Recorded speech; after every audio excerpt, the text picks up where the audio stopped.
I was gonna say. Does everyone have a flyer?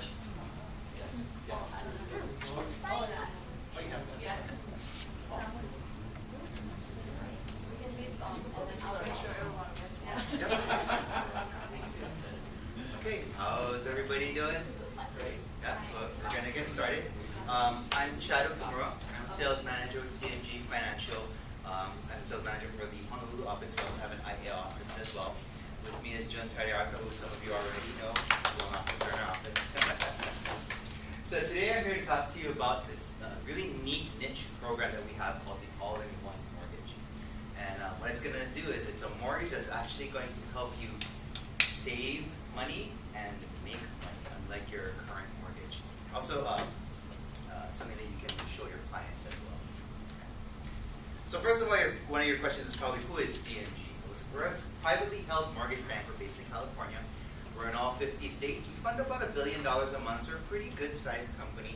The majority of our stuff is, your standard, conventional, and government loans. And the all-in-one is only about 25% of our pipeline. But if you have clients in other states, we can help them as well. We do have the ability to broker if you have any kind of funky deals as well. We even have stuff like, if you have clients that like to flip properties, we have financing for that. If you have self-employed clients that need stated income, we can do that too. All right. So the All-in-One program is a program that the owner of our company came up with about 14 years ago. If you go to YouTube, you'll see some videos under the Home Ownership Accelerator. That's what it was called before, but it's now the All-in-One. And the owner of our company saw this model being used and similar models being used in other countries. And he thought, wow, it's a really good way to finance properties. So he brought it to America and picked and chose what he liked best and put it together into what we call the All-in-One program. It's going to offer you these 4 advantages. You're going to be able to pay your mortgage off a lot faster. While you're paying it off, you're going to have the flexibility to build wealth, while retaining your liquidity without changing your lifestyle. So the key to making this work is you're going to keep your lifestyle. So if you take a couple of trips a year, that's fine. If you go out to eat once a week, that's totally fine. You don't want to increase your lifestyle until you start to really get used to this program. Now, as a loan officer, this is what June and I see every day. We see people's finances. Right? You see a red section that we call living expenses, things like taxes, utilities, if you got kids' tuition, that kind of thing. The green portion is debt. When I say debt, it's anything that has an interest component to it. And boy, if we're lucky, we get a little blue sliver of savings. Right? So our hope is that we can recapture a lot of that interest for you and turn it into savings. And a lot of people don't realize how much interest is really costing. So let's take a look at how much interest is really costing us.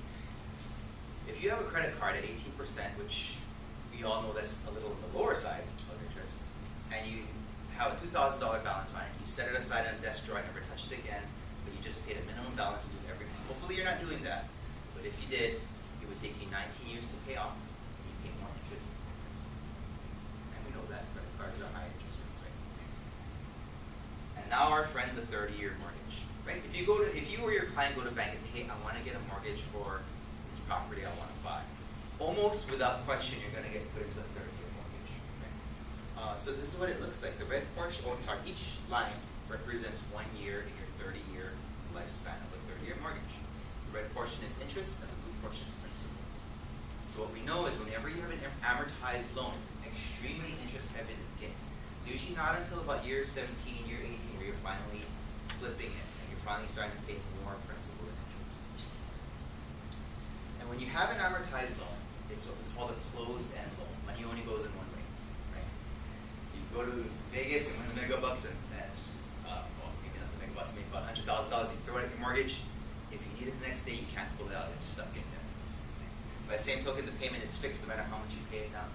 It'll shorten the lifespan, but if you throw in $100,000 to your mortgage, the bill is going to be the same amount the next month. Here's the scarier numbers. When you have a 30-year mortgage, that's around the high 4s, low 5% range, which is what we're getting to in the market right now. You're paying just as much interest as principal over 30 years. And 1/4 of that interest is paid in the first 5 years.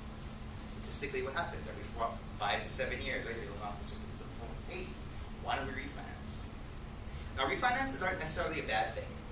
If I can save a client $200 to $300 a month, and they take that money, that savings, that cash flow, and give it to their financial planner, after 30 years, it's going to be 6 figures, right?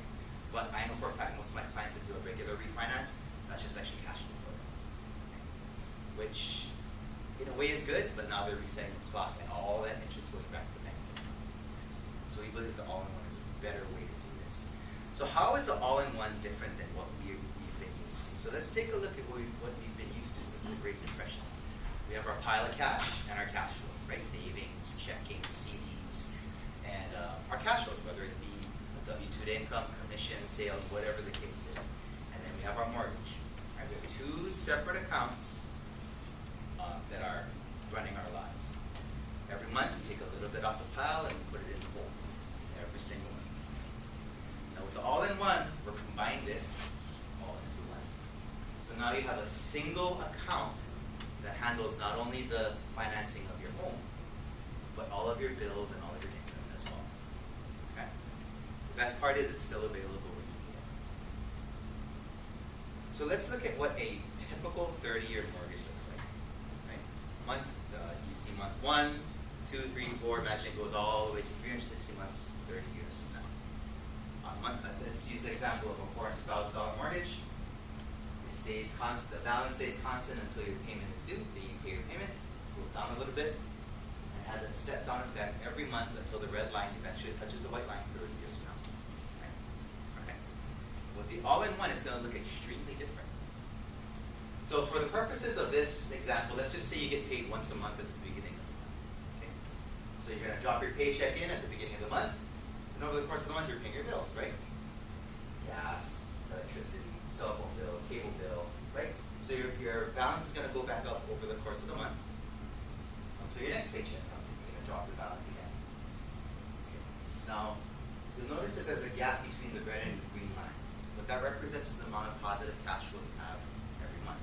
Whether it's $100, whether it's $1,000, everybody has some kind of positive cash flow in order to qualify for a mortgage. Right? Nobody's going to be at 100% debt ratio. That's not possible. You can't qualify for that. Right? So you're going to have this little bit of a gap here. And that gap is going to widen because let's say this is a $100 gap. Next month it's going to be a $200 gap. That's going to be the $300 gap. So now you're going to start to knock away your principal a lot faster. And you're going to see something like this. The blue area represents is the interest savings that you're getting over time. Because of all the money because you're knocking down your balance, you're reducing your interest costs. Right? Now as the balance goes up, that interest savings diminishes a little bit. And then the next paycheck comes. Okay, so that blue area is all the money that you're saving over time. Now each dollar is going to save you multiple dollars in interest costs over time, as opposed to sitting in your bank account, losing value to inflation every single month. Okay? While you're not using your money, it's working for you, but best of all, you're still liquid. The reason why I say that is the key, that is the best part of this. I always tell this story. When I was at Central Pacific Bank, I got a call from one of the branch managers who wanted me to call one of their clients. And they really needed to do an equity line or cash out refinance or something. So I called her up and I said, hey, May told me to give you a call. How can I help you? She said, we really need to do a refinance. Okay, what do you do for a living? She said, I'm a housewife. I don't work. Okay, what does your husband do? He just lost his job. So as a bank loan officer, I've got to tell him, I'm sorry, I got to have income. If there's no income, I can't give you a loan. And she said, but you don't understand, we've been paying $1,000 every month extra towards our principal. All that means that they're sitting on debt equity. So if you get nothing else out of this presentation, I would highly recommend that you get some way to tap into that equity, whether it be an equity line or cash out refinance, but have some way to tap into that equity just in case something happens. Now, this model works very similarly to an equity line. We have a lot of advantages over a regular equity line. And here they are. First of all, we're a 30-year line of credit. So if you went to the bank and you say, hey, I want to get an equity line, what's your draw period? In other words, how long do I have to use my equity like a credit card? Yeah, typically it's between 5 to 10 years depending on the bank. With ours, we have a full 30-year line of credit in first position. So we don't leave your third-year mortgage in place. We replace it with this. We can do it as a purchase or a refinance. And what I mean by that is, I know for a fact we are the only bank that will allow a purchase with an equity line. So in other words, I'm looking at a property. I'm not writing a check from an existing equity line. I'm actually buying this property with an equity line as the originating mortgage. And we can do that with a 20% down, or if we're refinancing your property, we go to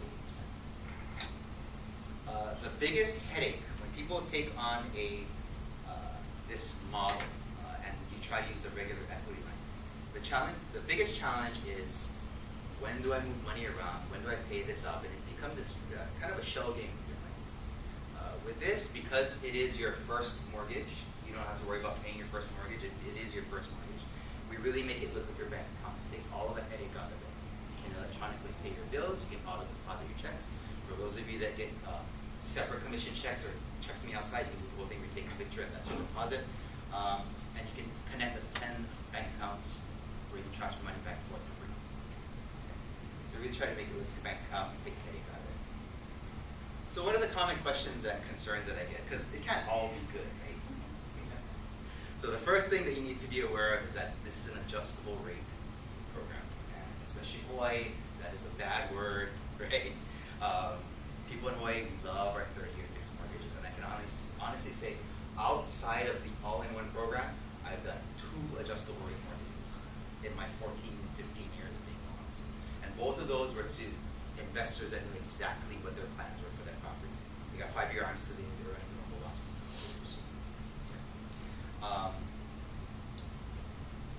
Now, when this program, it is an adjustable rate program, but when it is used correctly, and we teach you how to do that, when it is used correctly, you will pay less dollars of interest, even if your rate is higher. And the reason for that is it's a simple interest loan and not an amortized loan. We were looking at earlier, right? Amortized loans are very expensive in the beginning. It's a very interest heavy in the beginning. Your interest costs are based exactly on what your balance is. Okay? So when you're using it correctly, even if your rate is higher, you're going to be paying less dollars of interest out of pocket over time. The next thing we have is that we have a very low interest rate cap compared to a normal HELOC. Most HELOCs are capped at the 19% range. Ours is 6% above wherever you lock in at. So if you lock in at 5%, your lifetime cap for 30 years is 11%. So quite a bit low. Okay, so let's start to look at some of the math and why it's not as much of a concern on this model to have an adjustable rate mortgage as opposed to a 30-year adjustable rate mortgage. So I looked up the 2017 statistics from the HHFTC for the median household income was. And for 2017, for a family of 3, that was $94,200. Looked that up on a federal and state tax table that came out to just under 27%. Let's say this family is pretty good at keeping their expenses low, so outside of their housing payment, their expenses are about 15%. So total expenses about 42%, and they have a brand spanking new mortgage of $400,000 at 4.5%. So kind of middle of the road, right? Good with their money, but outside of that, pretty middle of the road. Okay. Now we're going to assume with this first example that rates are going to go up on a continuing basis. Now, what if you believe the experts? The experts are saying the rates are going to go up at 0.068%, 0.068% per month until they hit a historical average, and they're going to kind of stick there for a while. But to kind of put your fears at ease, I'm going to assume that the rates are going to go up at that rate, but continue to go up. Okay. This theoretical family will be done at month 98, or 8.17 years into their mortgage, and they'll have saved over $200,000 of interest. By the time they're done, their rate is 11.13%. But because they're using this mortgage correctly, the way they're supposed to, they're done significantly faster and saving a ton of interest. Now let's say, okay, well, what if the rates go absolutely crazy out of control? So as soon as I get my mortgage, it goes right up to the cap. With this same family, they'll still be done about 10.5 years, and they'll still save $100,000. Okay.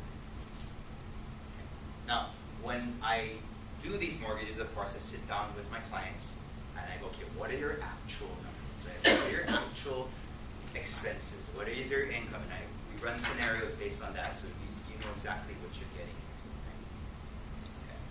So let's look at the true cost of interest, right? Because you get your mortgage and you've got your 3.25% or 4%. You think, oh, I got a great rate. Well, let's look at what the true cost of that is.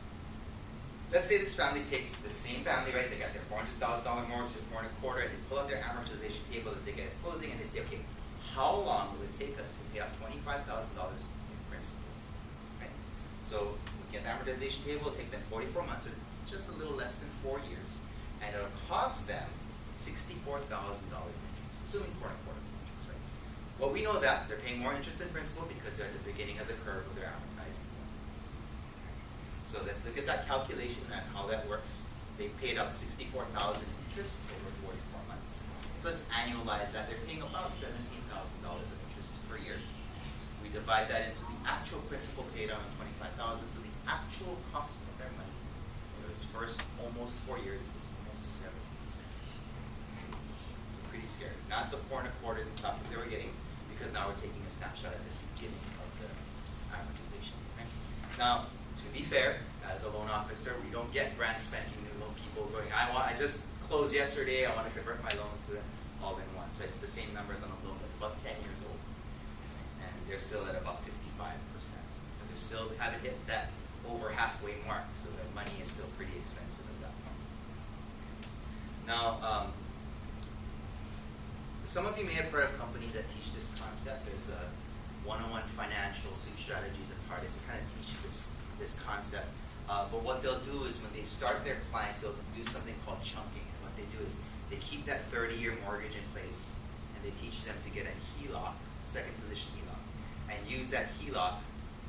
As I'm teaching you here, all of your income and expenses come out of there. But when you clear that HELOC, you're going to take a chunk out of that first mortgage. So at the end of the day, you still owe the same amount to the bank. It's just in two different buckets, the first mortgage and the HELOC. So when you do those different things, if you've got your 30-year mortgage at 4.5%, $400,000, over the 30 years, you're going to pay about $330,000 in interest. If you get a 15-year mortgage, you get an interest rate break. And because the time is shorter, you're paying a lot less interest, almost $200,000 less, but your payment's almost twice what a 30-year is, right? Almost, not quite, but almost. Most people can't handle that. So you go to one of these seminars and they teach you how to chunk your first mortgage, and you pay even less money than a 15-year, and you finish even sooner. But with ours, because it's a single model and you're working on everything all at one time, not always, I'd say a good 80-90% of the time will work out to be better than the chunking model. In this case, we're at $88,000 total interest, and we're done in almost 6 years. You'll see that little note that says 6 times the funding power. And what that is, that becomes very, very, very important when you want to start to use this to make money. And why I say that is, let's look at this family. Let's say they're doing their chunking, and they're at zero. They've paid off their mortgage and they've got their HELOC at $75,000, right? And Angela goes and says, hey, I've got this great property for you. It's going to cost you $200,000, but it's going to pay you $5,000 in rent every month. Incredible deal, right? But they can't do that. They can't just write a check, because the max they can write is $75,000. Now that said, they could go and get another loan, right? But the most they could write a check for is $75,000. But now if they've got an all-in-one, that's an empty line. They can write that check and go, here you go, cash offer, I want that property today. Right? So that's where the funding power becomes a lot more important, because now you or your clients can now fund your own purchases that banks won't fund, right? Because we have all seen deals that, oh, this is great, but the bank's not going to lend up, right? Whatever reason. Leasehold period's too short, or needs too much repairs, or whatever the case is, right? We've all seen those deals. But with this mortgage, if you have it, it's something that you can do on your own without having to go to the bank. The next question I get is, well, Bank XYZ is giving me a 0.5% teaser rate for the first year, or 1.5% for the first 2 years. That sounds like a way better deal. Why don't I just go there? You could do that. But here's the thing with teaser rates. So let's say you decide, okay, I'm going to go get my teaser rate for 0.5% for the first year. And that first year goes, and now you're at prime, you're probably about 6%. You can't go back to your bank and say, hey, I want another teaser rate. They're going to say, no, you already got your teaser rate. You're stuck with this rate for the rest of your 10 years or 5 years, whatever you got. If I want another teaser rate, I've got to take that business and move it to another bank, assuming that teaser rates are still around, right? You talk to people there that make the decision on HELOCs, they'll tell you teaser rates may not always be around. HELOCs may not always be around, right? When we saw the crash in 08, 09, a lot of banks did away with their HELOCs, right? They even froze the existing HELOCs in some cases. But let's say you find 30 banks that'll give you a 1-year teaser rate, or 15 banks that'll give you a 2-year teaser rate. Let's also assume that our product is based on prime.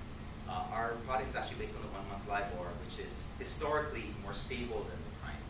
But let's say that, let's go apples to apples, let's say ours is based on the prime as well. Okay. This is what it works out to. Okay. If we assume that rates are going to continue to go up, on the 1-year teaser, you'll average out at 11.7%. On the 2-year teaser rate, you'll average at 12.2. On ours, because we've got the lower cap rate and we're set for 30 years, you will get 10.2. It's a bigger picture, you're still in better shape with the teaser rate.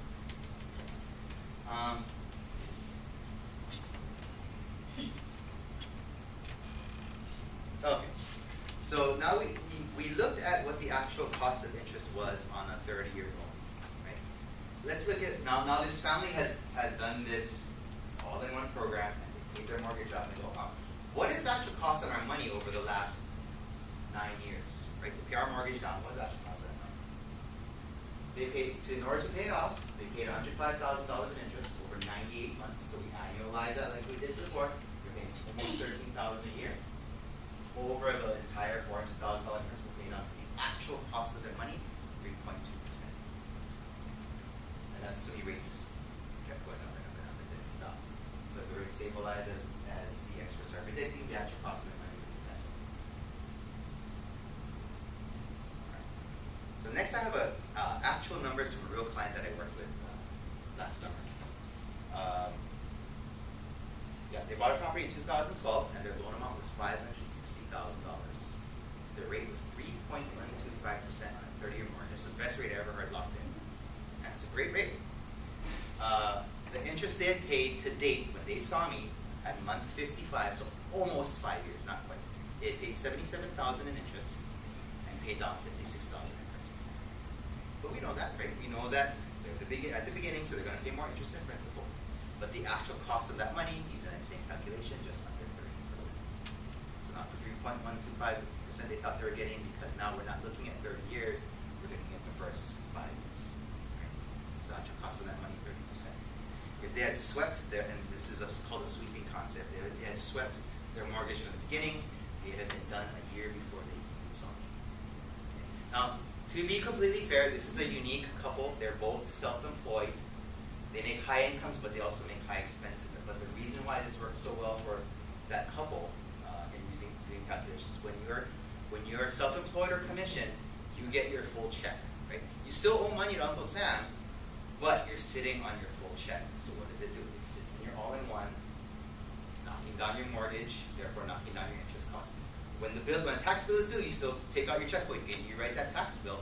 Well, while it's sitting in your account, it's cutting down your costs.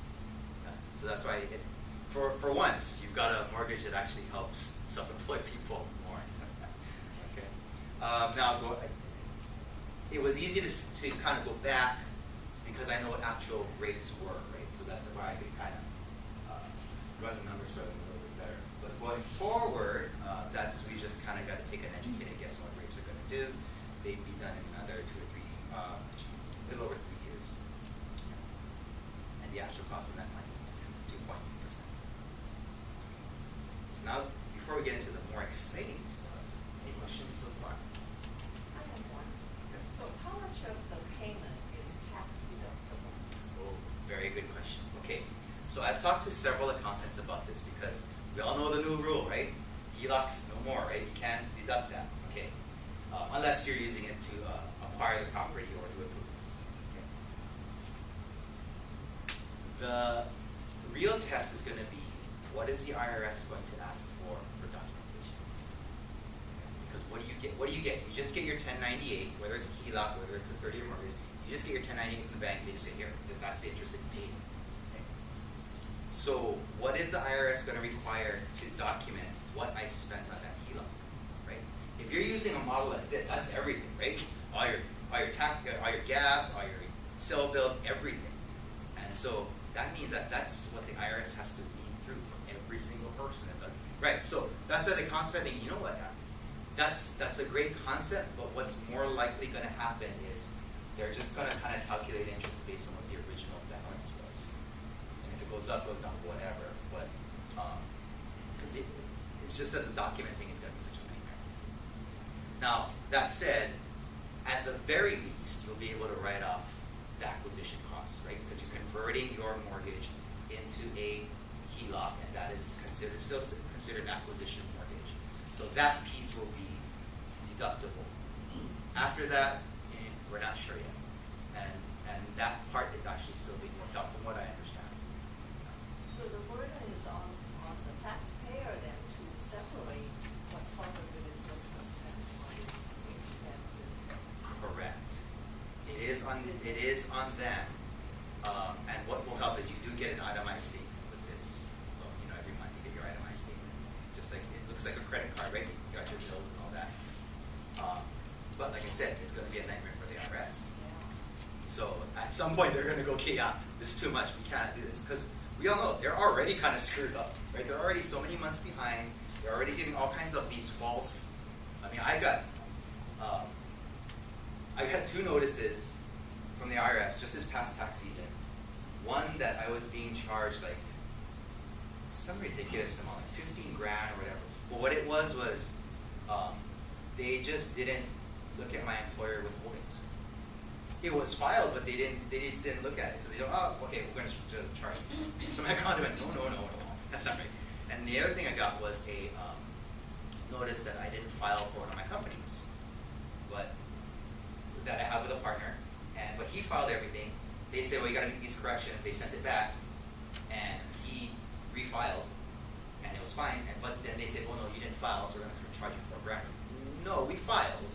Maybe you didn't have gotten to it yet, but we filed. So we know that the IRS is pretty messed up right now. So now having to do this for thousands, if not 10,000, tens of thousands of clients that are doing something similar, it's going to be a nightmare. So Sandra brought up a great point. Some clients will be filing on their own, so I don't know how in the world they're going to break this down. Versus a lot of accountants, they're not going to be familiar with this type of information. So I don't know if that's going to be like something to kind of like maybe for you guys to clarify. My question is, qualification versus getting a mortgage, a standard mortgage versus qualification of home equity line. What are the qualifications? Also, home equity lines, don't you guys usually, from previous experience, like every 2 years or something, the bank requires you to update your financials? With this being a home equity line that you can have for 10 years or so, do you not require, as long as we qualify for a specific amount when we purchase or when we refinance, do we stay, or do you require every year or every other year for updated financials? Yeah. Okay, so we don't require any kind of re-qualifying. But on the flip side, because it is a full 30-year line of credit, the qualifications are a little tougher than a Fannie or Freddie type of loan.